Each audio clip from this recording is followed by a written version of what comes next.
మనము వ్యంజన్‌లో అంటే హల్లుల్లో ఖ, ఖ, గ, ఘ, ఞ, చ, ఛ, జ, ఝ, ఇణి అంతవరకు నేర్చుకున్నాం కదా! ఒకసారి వాటిని గుర్తు చేసుకుందాము. అవి రాస్తున్నాను చూడండి ఒకసారి బోర్డు మీద.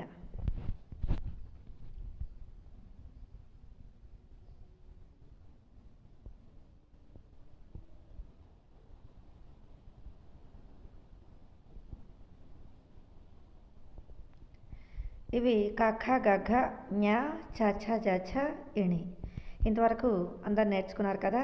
ఇప్పుడు వీటి తర్వాత ట, ట, డ, ఢ, ణ, త, త, ద, ధ, న, ప, ప, బ, భ, మ అంతవరకు ఈరోజు నేర్చుకుందాం. చూడండి ఎలా రాస్తున్నానో అబ్జర్వ్ చేస్తూ చూడండి. అట్లనే రాయాలి అక్షరాలు. ట, ఠ, డ, ఢ, ణ. అలాగే మీకు గుర్తుండటానికి ఈజీగా చదవటానికి కింద తెలుగులో కూడా రాస్తున్నాను చూడండి.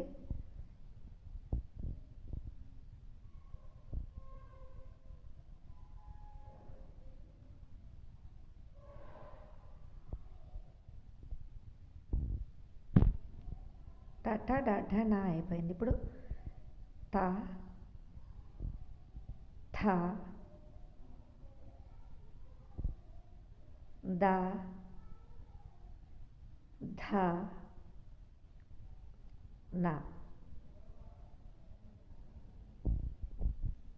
అలాగే దీనికి కూడా తెలుగులో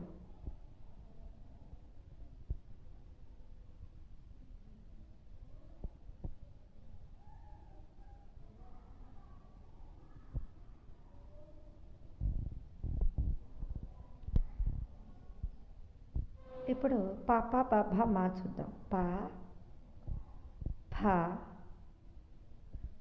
బ, భ, మ.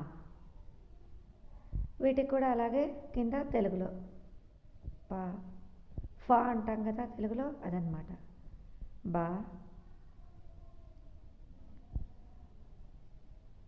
భ, మ.